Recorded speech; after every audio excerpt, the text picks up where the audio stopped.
today we discuss like how are the relationships between the advertisers, agencies, and publishers. How can they work better together? How can they work on mutual growth in terms of collaboration, education, and so on.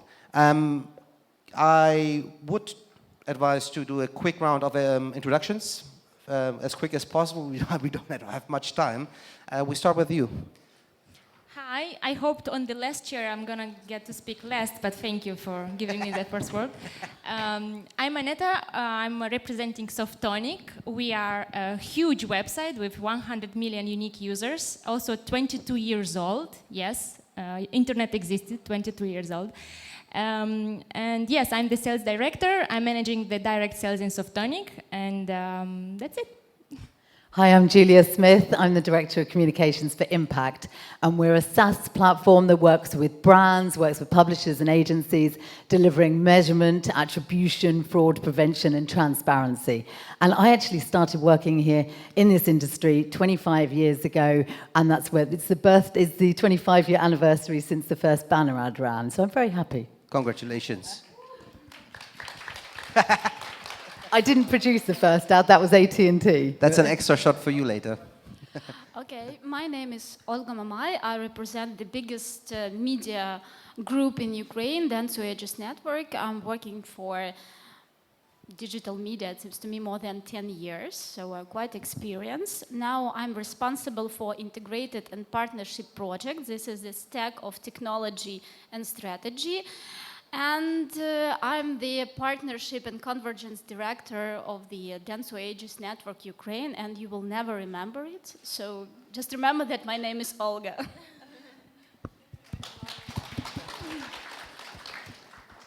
I'm Svetlana Verpakhovskaya. I'm doing programmatic monetization in ASKfm. It's a social network, maybe some of you using this. It's the social network working worldwide, also in Ukraine. We have 5 million monthly active users, and we monetize our traffic through ads. Great. Well, let's just go right into it.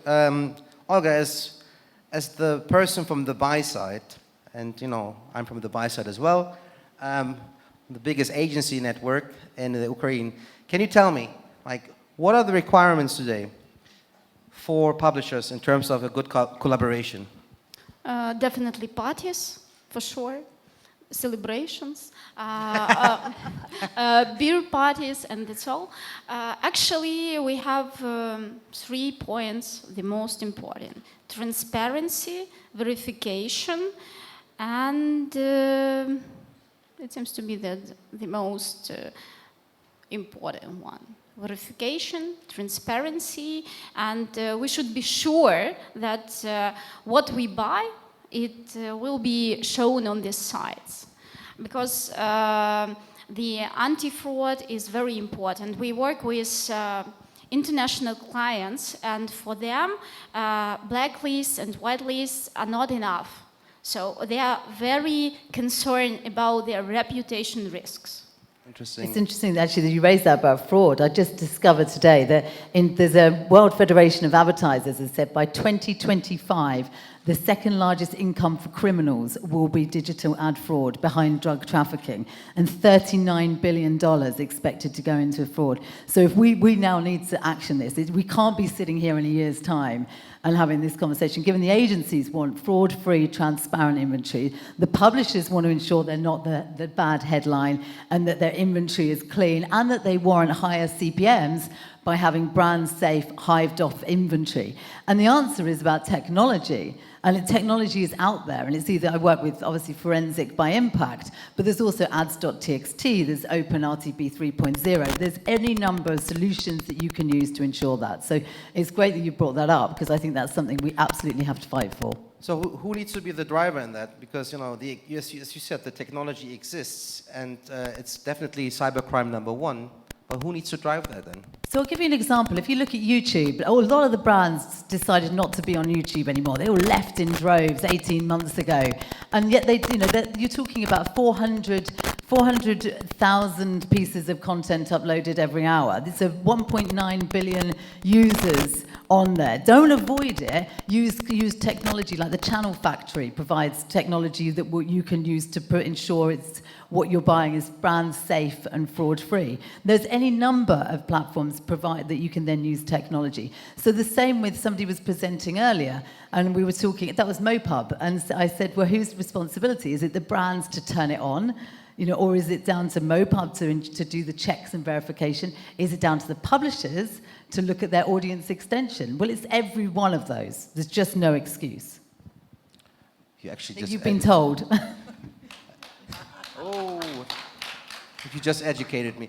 Do you have a point of view, Aneta? What do you publishers do today in terms of that? I mean, the pressure is high. Yeah, absolutely. We do say that there is technology, but we still see, like we've seen with major SSPs, we still see major cases of fraud, like with some major SSPs. Let's not call names.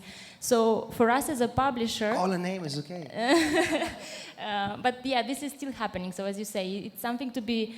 on one side, be dealt with technology. On the other side, for a brand, like what we see in terms of requirements, there is a tendency more and more to find direct partnerships with publishers. So getting closer to the publisher and trying to cut the middle players. Let's say, this is of course the safe ground.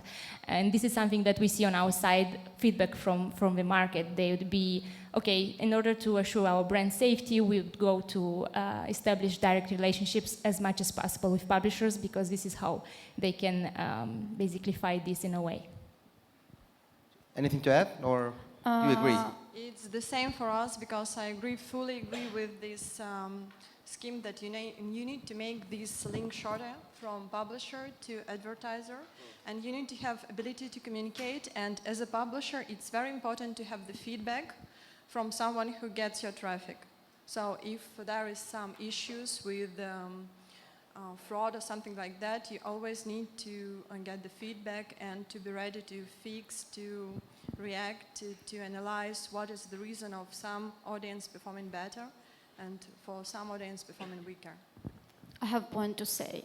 We have a lot of clients, and when we are speaking about the campaigns and the close connection, I'm the first to say that yes, the lower chain is better, but the volume on the clients, they will give them no chance to communicate with each publisher. So appears agency actually, and when we're working with a lot of publishers actually, and you cannot control everything. You can say that you can control, but you can't. All right, that's good. Transparency. I'm happy with the answer. I hope you guys too.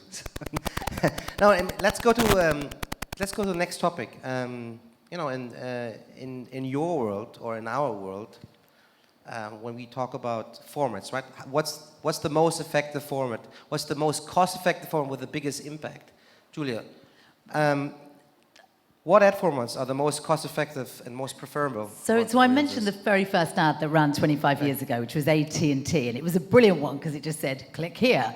Can anyone here in the audience tell me what click-through rate it got? I'll just, yes, at the back? Come on. It was 44%. 44% was the click-through rate. Now, we're still running banners today at like 0.00044%. Enough, I think it's a case that we need to focus on personalization, engagement. Chat advertising is an incredibly strong format.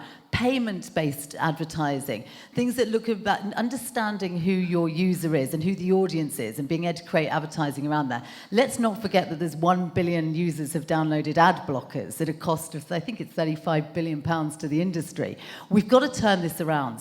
And there are ad formats that are incredibly interactive, and we need to buck the trends. And I want to be sat here in 25 years' time, God, dear Lord, I'll be in my retirement by then, but actually being able to say, yes, our formats are back to being that kind of level of click-through rate, or performance at least, or engagement. Oh, what do you guys think? Which formats are the most engaging in the Ukraine? It's depending on the aims of the campaign, depends on the audience, and depends on the creativity we use. If we are talking about the cover building campaigns, video is the best one to to build reach. And for example, for FMCG companies, this is number one. If we are talking about lead generation, it's still Gideon and programmatic campaigns are the best. But when we are talking about cost-effective campaigns, common banners are still okay. They're cost-effective, there are a lot of traffic, and you can be as much creative as you want. For example, we are working for our clients together with creative agencies, and sometimes nice creative ideas can be very bad implemented due to technological limits into banners or video. And for example, when we are talking about the clients nowadays, we know that for young generation, digital media is the number one. And we just cannot take the video from TV and put it on YouTube and wait for the effect. You need to customize and optimize this video and all your formats to digital media, and this is crucial for all the campaigns. And our clients already understand that whatever creative can be nice and very cool in few weeks, it will burn out, and you need to create a new one. And this is new production cost, and they're quite depressed. There is the time when earlier, when clients use one TV commercial for years, for 10 years, for example, or still using, now it's not working. You can use it, but no benefits. You wanted to say something? Yeah, I absolutely agree with Olga. It very much depends on the goal of the campaign, on the type of client and the product that they want to advertise. And this is the first questions that we are asking as a publisher. What are your objectives? Where you want to go? And then according to this, we would propose, there is not one question, because skins can work for some kind of objectives, then native ads would be just the best ones for another type of objectives. So in the end of the day, it's a combination of everything depending on the objectives. So just maybe you can ask me the question, what's the most engagement format for getting a download? I can tell you which one it would be on our website, but in general, I can tell you like the best one for everything. Oh, yeah, that's formats, right? How if I put content versus format, I mean, you just mentioned skins. Does content play a role, or is it different in the Ukraine? Look, content, if we're talking about cost efficiency, it's engaging, but you can't scale, so it's not scalable. It's very engaging, but you're gonna get low volumes, and it's gonna cost you quite a lot of money. So content against skins, again, depends on how big your campaign should be, what you want to achieve. So people click on everything here. Great. No, I disagree actually about the content. If we are talking about the content for the big content project on site or somewhere else, the content, if you have the idea that is scalable to different formats, it can be modified for the event, for content project, for the challenge in social networks. And this is the desirable point, sweet point for all the advertisers to create the idea that will be hyped among their audiences. They want to repeat the challenges that were successful. Actually, this is user-generated content. And we are, user-generated content is all around us. And so this is the main volume of the content we are seeing. Interesting. Let's go to the next topic. You almost made it. Let's talk about in-housing from the publisher's perspective. Do you guys get more and more requests from brands directly to collaborate together? Do they leave agencies, or are agencies still the main player? For Softonic, we are working best with brands directly, but because we are very niche, let's say, kind of publisher. So when we're talking about brands, we are talking about our core business. So that would be brands like Firefox, like Brave or Opera. So really the top software companies out there, they would run their business directly with publishers. Let's say Microsoft runs their business through an agency because they are completely, well, they are the different scale. So yeah, we work with them through agency. But the majority of big software brands that are really the core business for Softonic, they run with us directly. I mean, sorry, you go. Sorry, just for us, the situation is a little bit different. It's like opposite. Since we run worldwide, it takes us a lot of time and efforts to work with brands directly. Because we have Russia, we have Germany, and it's like separate Bloody flows. Germans, yeah, okay. I'm German, sorry. And for us, the top business is programmatic, and I want to press the issue about programmatic has changed a lot for the past years, because programmatic and especially big players in programmatic, they have become much more transparent, and we have a lot of direct deals via programmatic, I mean private deals. And this is much more easier flow for us and cost-effective flow for ASKfm. Okay, you were about to say? I'm just going to say, because we were talking about this before, about in-housing. And I work with, Impact works with a lot of brands like, so for example, Airbnb would use Impact as a marketing platform to measure and look at attribution of what works within every aspect of their marketing. So as a brand, they use the tool for that, but they still need the experts. They need the experts who can actually make sure that they're creating the value and delivering the results. We're saying, brands, I absolutely welcome them having experts in-house that ask the right questions of their experts, but you need to make sure that you're still using those. Imagine in 2 years' time, if you as a brand have in-housed everything like Pepsi's doing, suddenly in 2 years' time, technology will have changed, automation will have changed, it will have affected what roles are needed, and you've got to fire a load of people. So instead of doing that, there's amazing solutions out there in third parties. Tech Tax has made each one of those have to justify their role and their value. From publishers will work with technologies that improve improve what they're offering. From an agency perspective, you would need to use third parties that add value and can optimize. So it's as long as whoever you're working with adds value, do use the experts. So I absolutely don't agree with in-housing. Just bring in experts that ask the right questions. Olga, is there even enough talent? I mean, in terms of programmatic, for example, does there enough talent exist in terms of experts when advertisers want it in-house, for example? On the side of advertisers? Yeah. No, well, in general, in the market here. In general, actually, we have a talent gap. Programmatic suppose that should be technically educated people, but when we have only technically thinking person, he or she cannot explain for the market team what we are doing now. And so we have market managers and we have tech managers, and there is a need of someone in the middle who will translate what talking marketing managers to tech team, and tech team what they are talking for manager, because they are doing the one thing for their shared success, but they couldn't understand.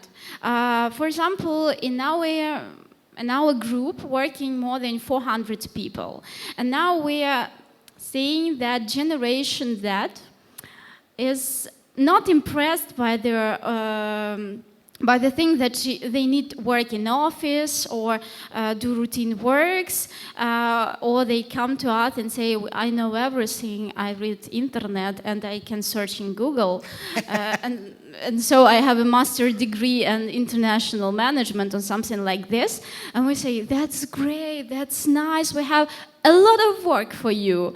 And they are not impressed by the volume of work, actually. In our agency, we invite people who want to educate themselves, who are eager for knowledge, actually. And so we teach them, educate, help, and we get the best team members.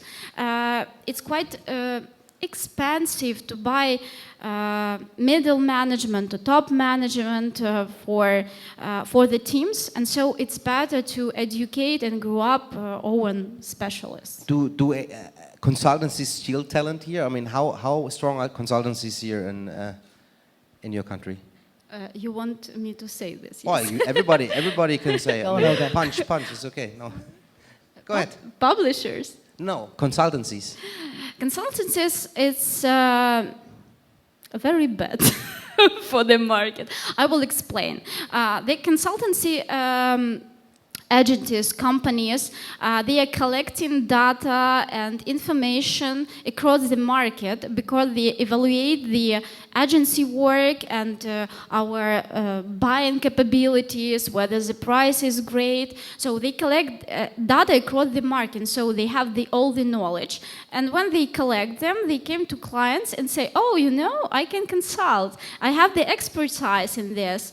And they just operate in our data. And sometimes it's difficult.